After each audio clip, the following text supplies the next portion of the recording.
आज हम आपके लिए लेकर आए हैं क्लास 12th के इंग्लिश प्रोच के अंतर्गत chapter a girl with a basket. ये चैप्टर विलियम सी डगलस द्वारा कंपोज किया हुआ एक ऐसे है। इसमें विलियम सी डगलस, जो इसका बैकग्राउंड है, इसमें विलियम सी डगलस 1950 में भारत में यात्रा के लिए आए हुए थे। तो उस समय की जो तात्कालिक स्थिति थी, जो समय भारत की स्थिति थी स्वतंत्रता के बाद, जब भारत और पाकिस्तान के बीच बंटवारा हो चुका था, तो जो भारत की उस समय की स्थिति थी उसका लेखक ने बहुत अच्छे तरीके से वर्णन किया है। और इसमें एक बहुत प्यारी बच्ची होती है जो 9 साल की होती है, जिससे लेखक बहुत अधिक इम्प्रेस होता है और उस बच्ची से प्रेरित होकर लेखक को भारत से प्रेम हो जाता है। अर्थात लेखक को भारत बहुत अधिक पसंद आता है। तो देखते हैं आगे क्या किस प्रकार से लेखक ने, ऑथर ने वर्णन किया है स्टोरी का। सीधे हम इसके टेक्स्ट पर आते हैं। I had left new Delhi for the Himalayas. कि लेखक कहता है I had left new Delhi for the Himalayas. Had left में फॉर, लेफ्ट फॉर मीन होता है रवाना होना, कि मैं न्यू दिल्ली मैंने छोड़ दी थी और हिमालय के लिए रवाना हो गया था। लेखक कहता है कि मैं न्यू दिल्ली से हिमालय के लिए रवाना हो गया था। I was going as far as Bareilly by train. मैं जा रहा था बहुत दूर तक बरेली बाई ट्रेन से, अर्थात जहां तक संभव हो सका मैं बाई ट्रेन से बरेली गया। And then by car to Ranikhet, और फिर कार से रानीखेत गया। और रानीखेत के आगे डैश लगा है, इसका मतलब रानीखेत के बारे में बताया जा रहा है। An old British Army hill station located on a 6,000-foot ridge opposite a 120-mile stretch of snow-capped Himalayas। कि जो रानीखेत है एक पुरानी ब्रिटिश छावनी है, जो आर्मी की छावनी है, और हिल स्टेशन भी है। लोकेटेड है, जो स्थित है, ऑन 6,000 फुट रिज, एक 6,000 फुट की जो लंबी कतार है, रिज है। अपोजिट अ 120 मील स्ट्रेच ऑफ स्नो के कैप्ड हिमालयास, यानी स्नो कैप्ड, बर्फ से ढके हुए हिमालय का जो 120 मील लंबा जो विस्तार है, उसके सामने या उसके अपोजिट जो 6,000 फुट की जो एक लंबी पहाड़ी कतार है, एक ब्रिटिश ओल्ड छावनी स्टेशन है रानीखेत। तो लेखक कहता है then by car to Ranikhet an old British army hill station located on a 6,000 feet foot ridge opposite a 120 मील stretch of snow capped Himalayas. कि मैं फिर कार से रानीखेत गया, जो एक old British army hill station है, जो 120 मील लंबे बर्फ से ढके हुए हिमालय के सामने 6,000 फीट लंबी कतार पर स्थित है। पहाड़ी कतार पर, रिज मीन होता है पहाड़ी की कतार। The train was slow and it stopped at all the way station. जो ट्रेन थी बहुत स्लो थी, एंड इट स्टॉप, ये रुकती थी, at all the way station. Way station अर्थात जो भी रास्ते में स्टेशन पड़ते थे उन सब स्टेशन पर ये रुकती थी। At every stop I song open the door of my compartment and walked the platform. लेखक कहता है एट एवरी स्टॉप, प्रत्येक स्टॉप पर, आई सॉन्ग ओपन, मैं झटके से खोलता था, the door of my compartment, मैं अपने डब्बे के, अर्थात ट्रेन में लेखक बैठा है उसके कंपार्टमेंट के दरवाजे को वो खोलता था। एंड वॉकड द प्लेटफॉर्म, और लेखक प्लेटफॉर्म पर उतरता। लेखक कहता है कि मैं प्रत्येक स्टॉप पर कंपार्टमेंट की दरवाजे को खोलता था और वॉक द प्लेटफॉर्म, और प्लेटफॉर्म पर टहलता था। आगे लेखक कहते हैं the platform were packed with people. अब पीपल के आगे डैश लगा है, इसका मतलब पीपल अब कौन कौन सी, उनका वर्णन हो रहा है। Six, Muslims, Hindus, soldiers, merchants, priest, porters, beggars, hawkers, full stop. कि जो लोग थे, the platform were packed with mean होता है भरा हुआ होना, पैक्ड विद पीपल। जो प्लेटफॉर्म्स थे वो लोगों से भरे हुए थे, जिनमें किन किन लोगों से भरे हुए थे, जिनमें सिख थे, मुस्लिम थे, हिंदू थे, सोल्जर सिपाही थे, मर्चेंट व्यापारी थे, प्रीस्ट पुजारी थे, पोर्टर कुली थे, बेगर्स भिखारी थे, हॉकर्स फेरी वाले थे। ये सब लोगों से प्लेटफॉर्म भरे हुए थे। Almost every one was barefoot and dressed in loose white garments. Almost, लगभग, एवरी वन, प्रत्येक व्यक्ति, वॉज वेयरफुट, नंगे पैर था, and dressed in loose white garments, और सफेद ढीले ढाले कपड़े में ड्रेस्ड इन था, अर्थात सुसज्जित था, ये कपड़े वो पहने हुए थे। I would ask at least 3 people before I could find one who spoke English. I would ask, लेखक कहता है कि मैं पूछता था। अब वुड का यूज हम आदत के लिए करते हैं, जब कोई आदत होती है भूतकाल की तो उसके लिए वुड का यूज होता है। तो I would ask at least 3 people, मैं कम से कम 3 लोगों से बात करता था। एट लीस्ट मतलब कम से कम। बिफोर इसके पहले कि आई कुड फाइंड, कि मैं एक व्यक्ति को पता लगा सकूं, उस एक व्यक्ति का, वन हु स्पोक इंग्लिश, कि जो अंग्रेजी बोलना जानता हो। We would talk world affairs and every major topic the news of the day produced. We would talk, हम बात करते थे वर्ल्ड अफेयर्स, सांसारिक मुद्दों पर, एंड एवरी मेजर टॉपिक, और प्रत्येक वो बड़ा टॉपिक, वो विषय, the news of the day produced, कि जो उस दिन के समाचार में प्रकाशित होता था। प्रोड्यूस्ड मीन होता है प्रकाशित होना। तो लेखक कहता है मैं और वो पर्सन जो इंग्लिश जानता था, हम दोनों उस बात वर्ल्ड अफेयर्स पर और प्रत्येक वो बड़ा टॉपिक जो उस दिन के समाचार पत्र में प्रकाशित होता था, उस पर हम बात करती थी। इन दिस वे, इस तरीके से, I was trying to get a feel of the pulse of the nation, checking opinions against official attitudes and reports. लेखक कहता है इस तरीके से, आई वॉज ट्राइंग, मैं कोशिश कर रहा, to get a feel of the pulse of the nation, to get अर्थात पाना, अ फील एक अनुभव, ऑफ द पल्स नब्ज का, ऑफ द नेशन, कि राष्ट्र की नब्ज का एक अनुभव पाने के लिए, अर्थात मैं इस तरीके से मैं राष्ट्र की नब्ज को टटोलने का प्रयास कर रहा था। चेकिंग ओपिनियंस को चेक करते हुए, अर्थात ओपिनियन अर्थात राय, मत, कि लोगों का मत क्या है, against official attitudes and reports, कि सरकारी एटीट्यूड्स, बर्ताव और रिपोर्ट्स, यानी लेखा जोखा के प्रति, उनका रिपोर्ट्स के प्रति और सरकारी एटीट्यूड्स के प्रति लोगों की क्या राय है, ये सब चेक करते हुए मैं देश की नब्ज टटोलने का प्रयास कर रहा था। मैं आगे देखते हैं। The route lay through, one of the richest of India's agricultural areas. अब द रूट ले थ्रो, जो रास्ता था वो ले थ्रो अर्थात होता है बिछा हुआ होना, या ये कहे कि जाता था। One of the richest of India's agriculture areas, जो भारत के समृद्ध कृषि प्रधान क्षेत्रों में से सबसे जो समृद्ध थे, रिचेस्ट कृषि प्रधान अर्थात एग्रीकल्चर जो एरिया थे, क्षेत्र थे, उनमें से ये एक क्षेत्र था जहां से ये रास्ता जा रहा था, जिस रास्ते से लेखक गुजर रहा है ट्रेन से। तो this was the plain of upper Ganga river, ये ऊपरी गंगा नदी का विस्तृत मैदान था, प्लेन था। 1000 feet above sea level but tropical, कि ये 1000 फीट अबव सी लेवल, कि समुद्र तल से 1000 फीट ऊपर था, 1000 फीट ऊपर, बट ट्रॉपिकल, लेकिन ट्रॉपिकल था, बट ट्रॉपिकल था यानी उष्ण कटिबंधीय था। The Ganga was brown silt, हल्की जो गंगा थी ब्राउन कलर की, सिल्ट यानी सिल्ट होता है एक बालू के जैसे रंग की, जो गंगा थी वो ब्राउन सिल्ट कलर की थी, अर्थात ये क्या, सिल्ट अर्थात होता है गाद, जो दूर दूर से जो मिट्टी वगैरह बहाकर गंगा लाती है उसको गाद बोलते हैं, सिल्ट बोलते हैं। तो ये ब्राउन सिल्ट थी अर्थात हल्की भूरे कलर की सिल्ट थी। सॉइल एंड विद, यानी जो इसका कलर था वो ऐसा था ब्राउन सिल्ट का। Soil and with flood water, जो बाढ़ के पानी से उफनाई हुई थी, soil and with, and its overflow inundating 1000 एकड़ ऑफ एकर्स ऑफ राइस, और जिसका ओवरफ्लो था गंगा का, वो इनंडेटिंग तर कर रहा था thousands of acres of rice, यानी चावल के लगभग हजारों एकड़ जो जमीन थी उसको ये पानी इस गंगा का तर कर रहा था। To the north were jungles great, expanse of grass higher than a man's head.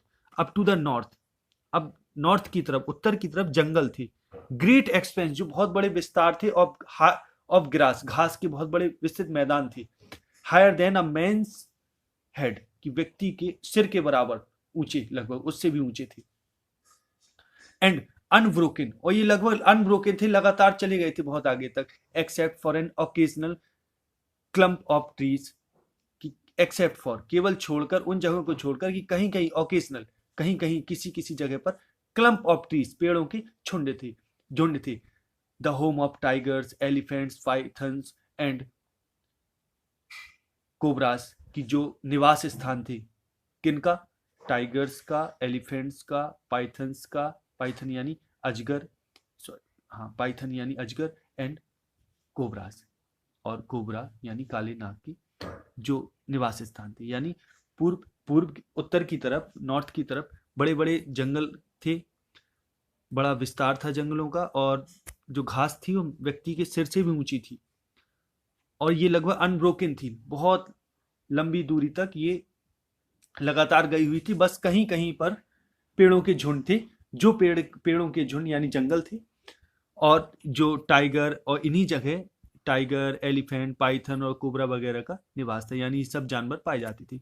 Everywhere else, प्रत्येक जगह, सब जगह, there was flat land running to the horizon, सब जगह इस क्षेत्र में फ्लैट लैंड थी, अर्थात समतल भूमि थी, जो रनिंग, जो लगभग दूर, हॉरिजॉन यानी क्षितिज तक जाती हुई प्रतीत हो रही थी।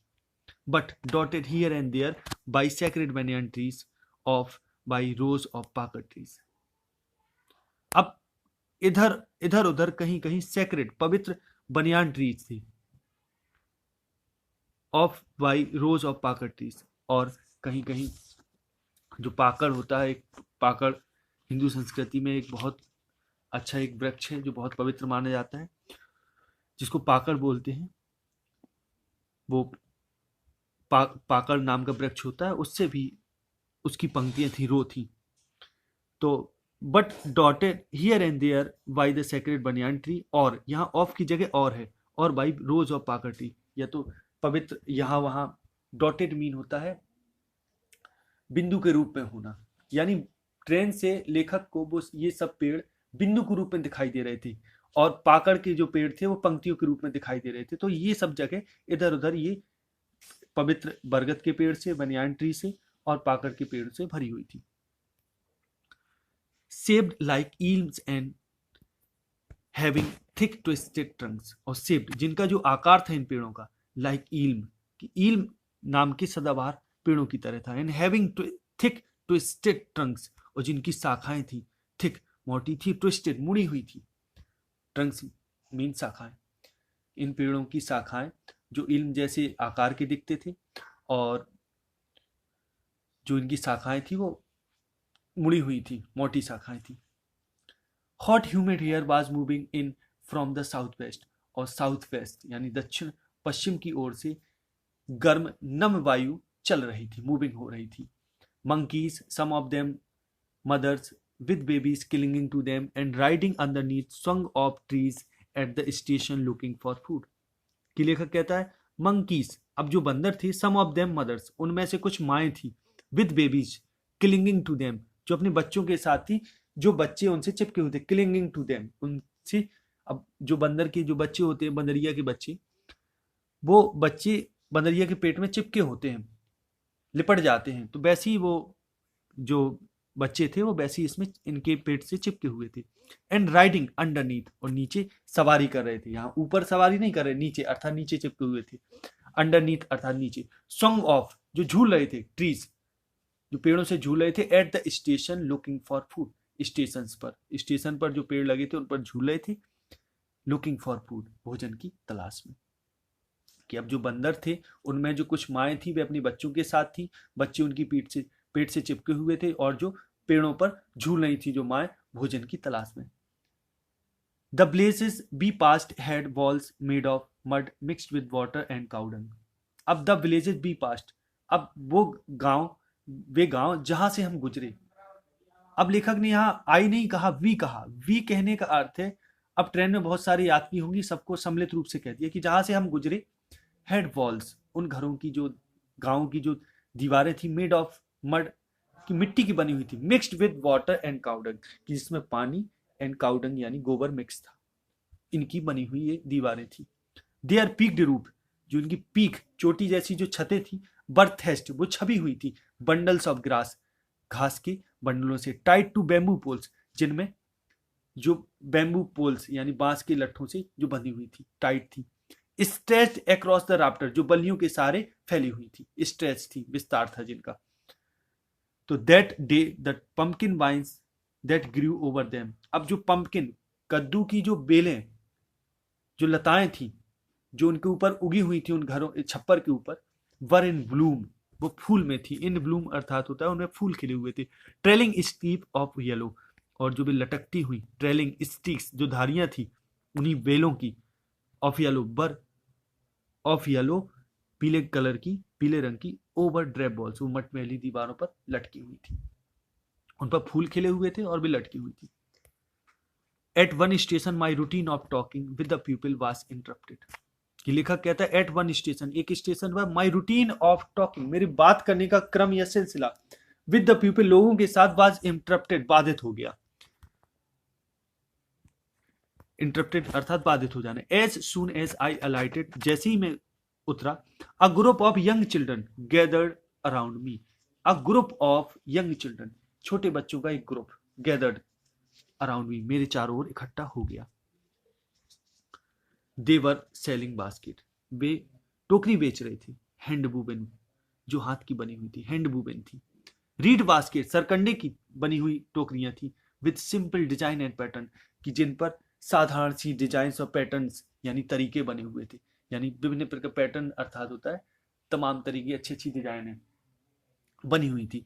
दे हेल्ड द बास्केट हाई, टोकरियों को ऊंचा उठाए हुए थे, यानी सिर पर रखे हुए थे। साउटिंग वर्ड्स, और शब्दों को, कुछ शब्द कह रहे थे, चिल्ला रहे थे। आई डिड नॉट नो, लेखक कहता है मुझे समझ में नहीं आया, मैं नहीं जान पाया, बट लेकिन, कन्वेइंग अनमिस्टेकेबली देयर डिजायर, शायद वो निश्चय ही लेकिन कन्वे कर रहे थे, मैसेज दे रहे थे।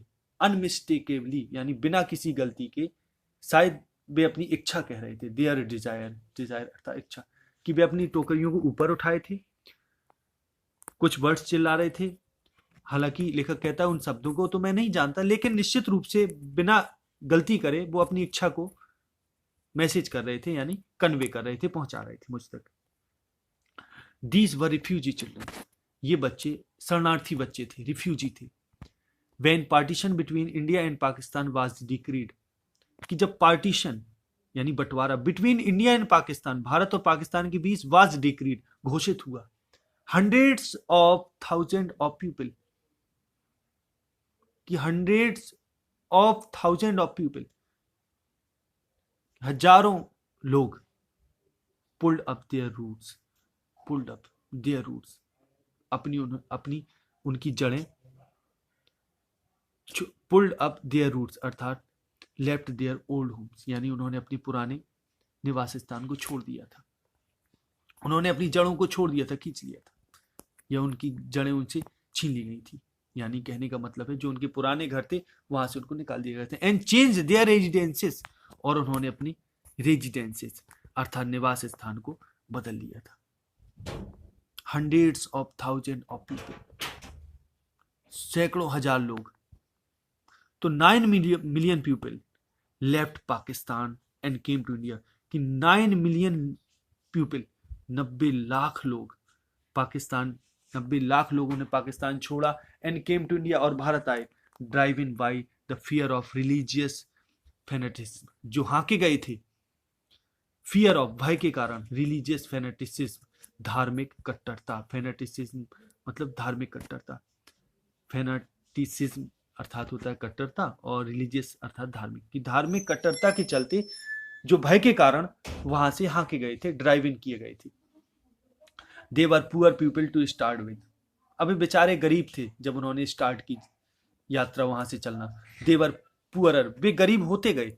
As they began to their long trek, कि जैसे ही उन्होंने, they began their long trek, उन्होंने अपनी लंबी यात्रा जब शुरू की पाकिस्तान से इंडिया के लिए, तो वे और गरीब होते गए।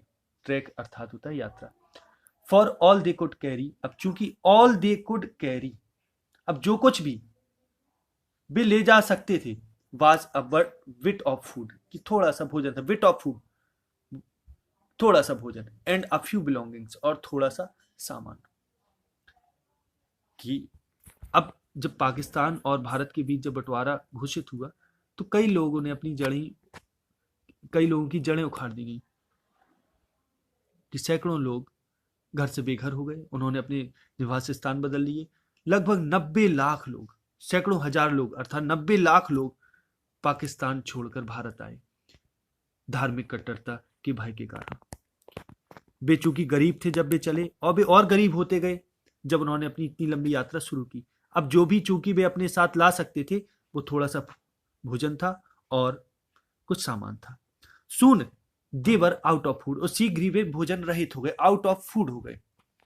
अब फ्यू डेज आफ्टर, कुछ दिनों बाद, दे स्टार्टेड, जब वे चले तो they began to fall by the wayside from the weakness of hunger and died where they fail.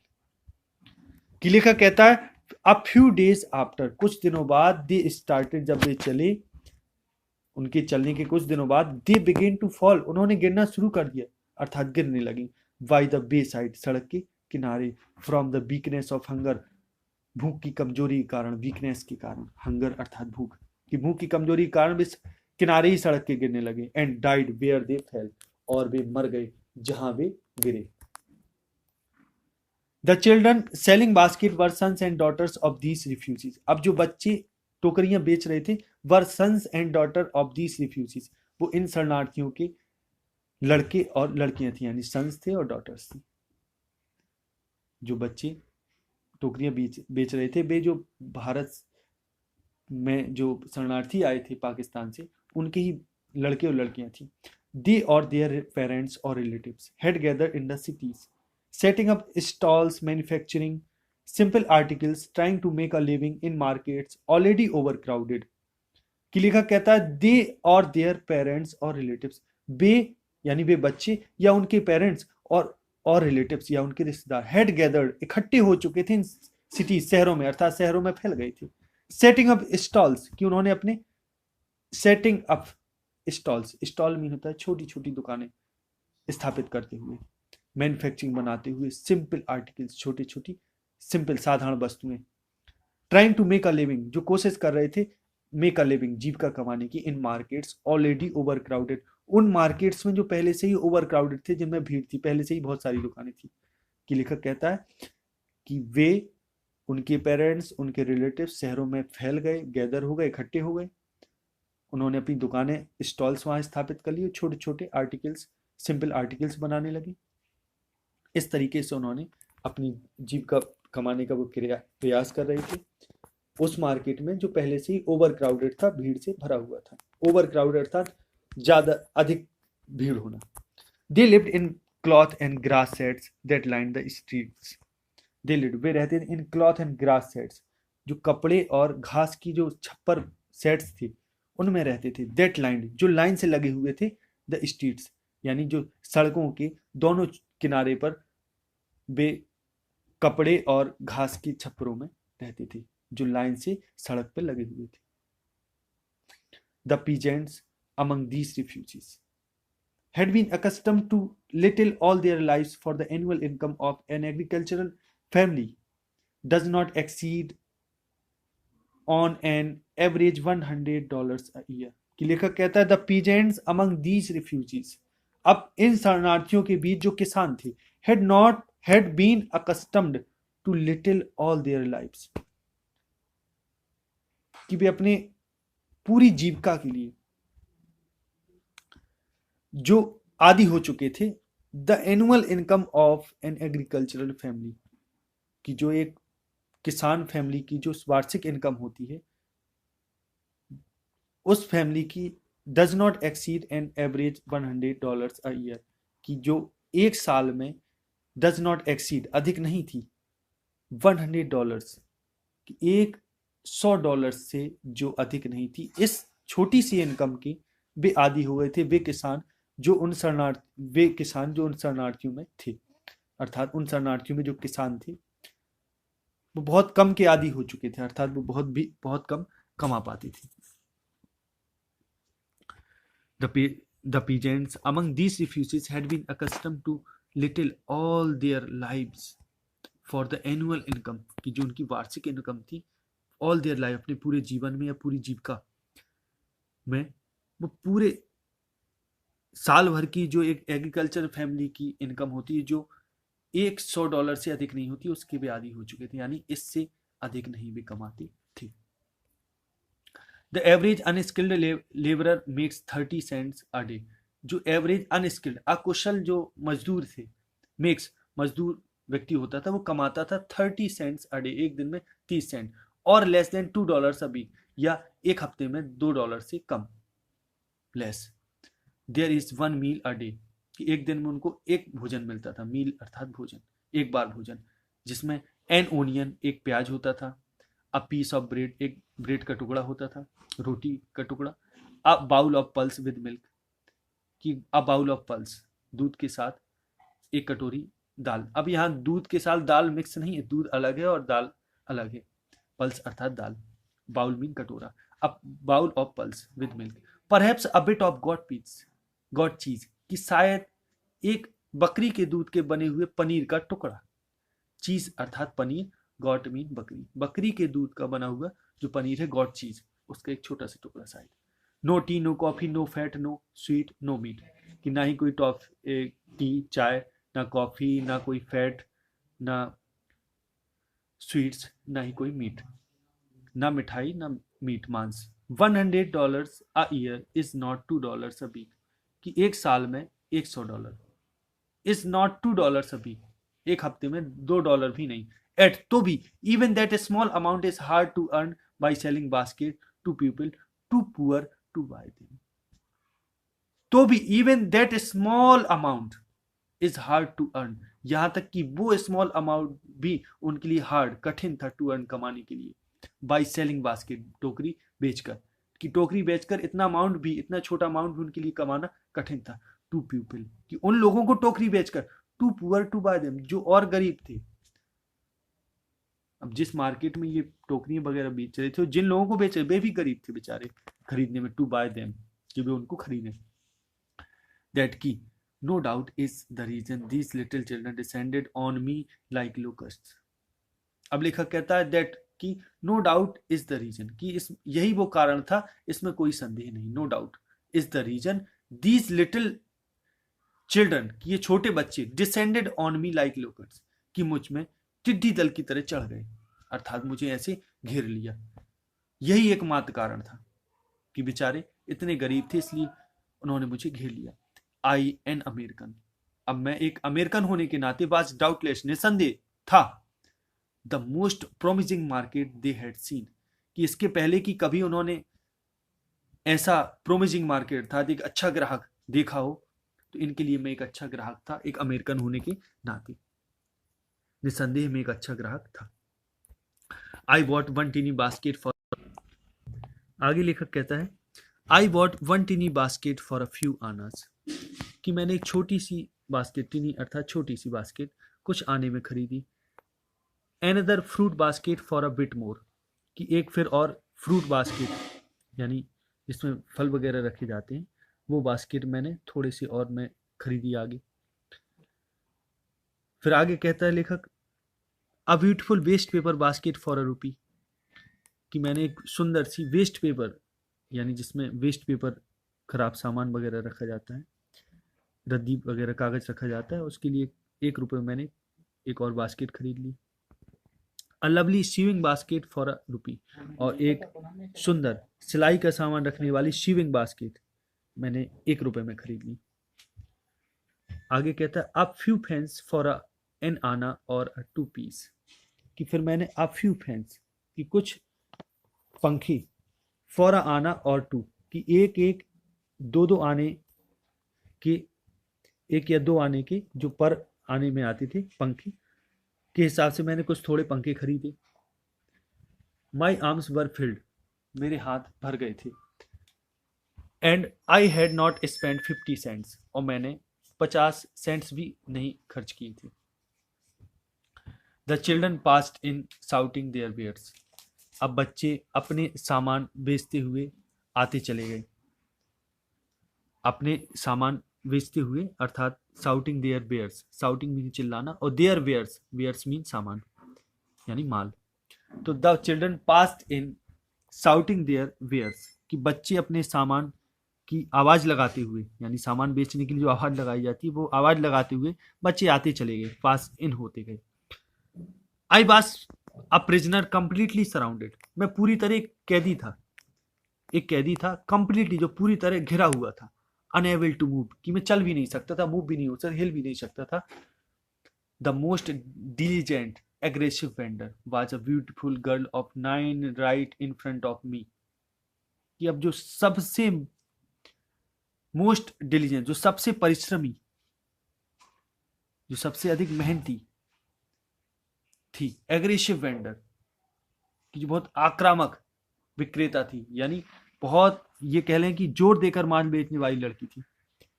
Was a beautiful girl of 9 right, कि ठीक 9 साल की एक सुंदर लड़की वो थी। इन फ्रंट ऑफ मी, जो मेरे सामने थी। She had a lovely basket with handle, तो उसके पास एक प्यारी बास्केट थी जिसमें हैंडल लगा हुआ था, विद हैंडल।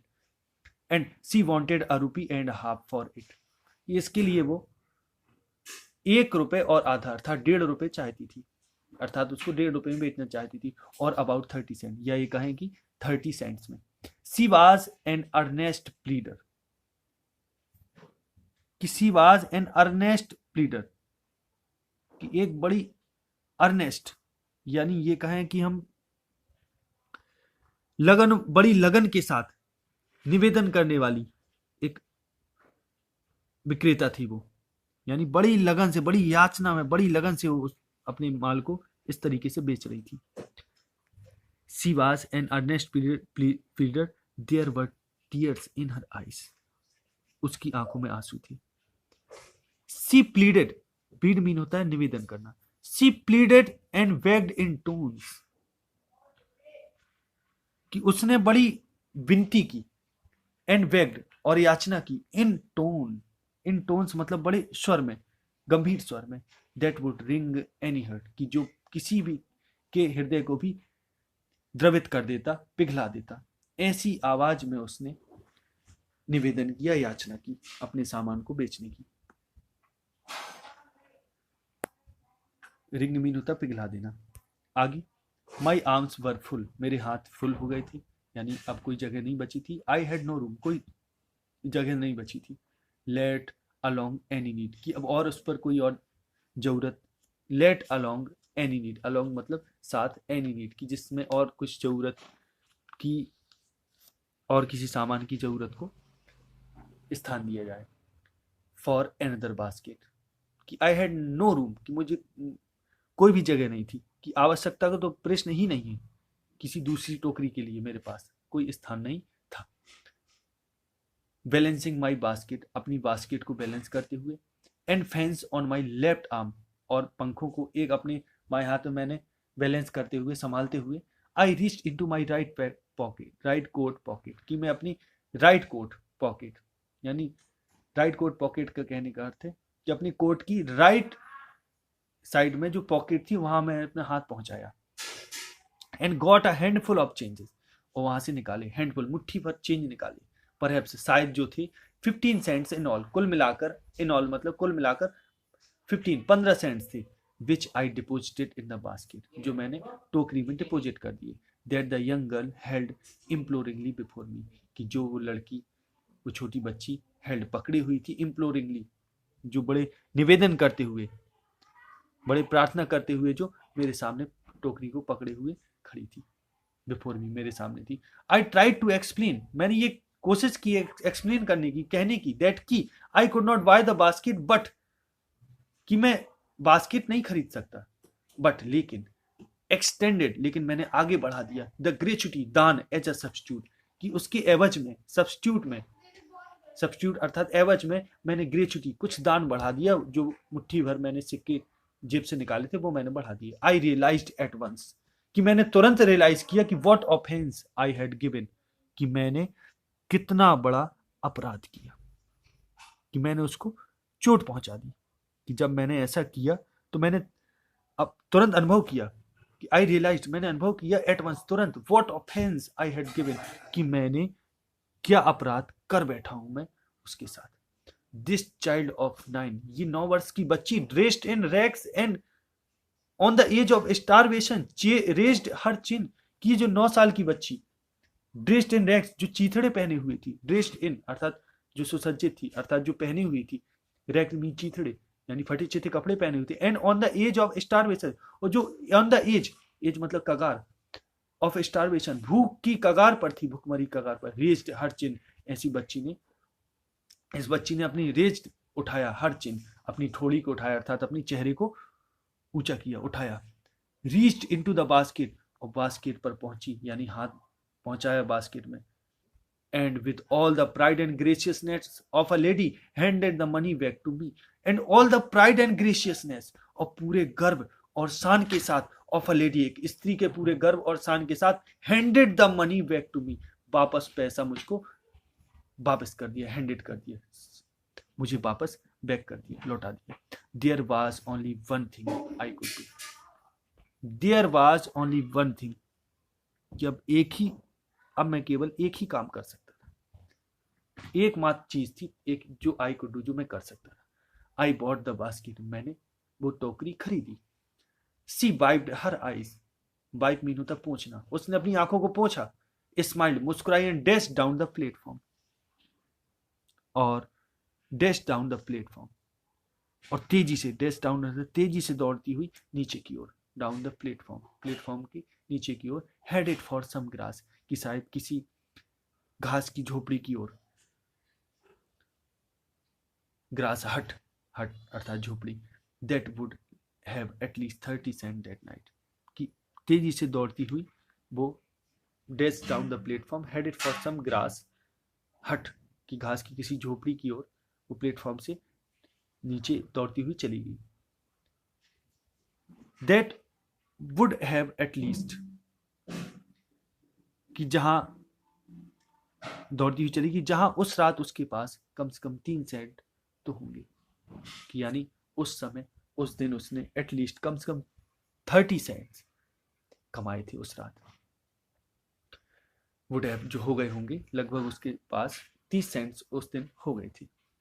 आगे देखें। I told this story to prime minister Pandit Jawaharlal Nehru, लेखक कहता है कि मैंने ये कहानी प्राइम मिनिस्टर पंडित जवाहरलाल नेहरू को बताई, कही।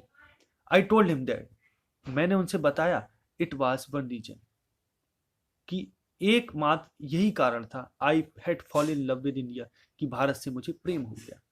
The people I saw in India, those in the villages as well as those in high office, कि वे लोग, चाहे वे मैंने गांव में देखे हों या जो हाई ऑफिस में देखे हों, एज वेल एज मतलब और भी, कि आई सॉ इन इंडिया, कि मैंने भारत में, इन इंडिया, कि the people I saw in India, लोग जो मैंने भारत में देखे, दोज इन द विलेजेस, वे जो गांव में थे, एज वेल एज और वे जो हाई ऑफिस, उच्च पदों पर थी या सरकारी ऑफिस पर थी, have both pride and a lively sense of decency, कि उनमें है बोथ दोनों, प्राइड यानी स्वाभिमान है, and lively sense of decency, कि लिवली एक जीवंत समझ ऑफ डिसेंसी, शिष्टाचार और सिटीजनशिप, नागरिकता की। They also have a passion for independence, उनके पास एक जोश है, एक तीव्र भावना है स्वतंत्रता के लिए। दिस ब्यूटिफुल चाइल्ड, ये सुंदर बच्ची, बॉर्न इन स्क्वेलर, जो गंदगी में पली, स्क्वेलर अर्थात गंदी स्थिति में जो जन्मी, एंड पोवर्टी, गरीबी में जन्मी, uneducated both grammar and manners, कि जो अनएजुकेटेड है, अशिक्षित है, ग्रामर से भी और मैनर्स तौर तरीकों से भी, had given me a glimpse, मुझको दे चुकी है, अ ग्लिम्स, इसने मुझे दिया है, ग्लिम्स मीन झलक, of the warm soul of India, भारत की जिंदा दिली की एक इसने मुझे झलक दे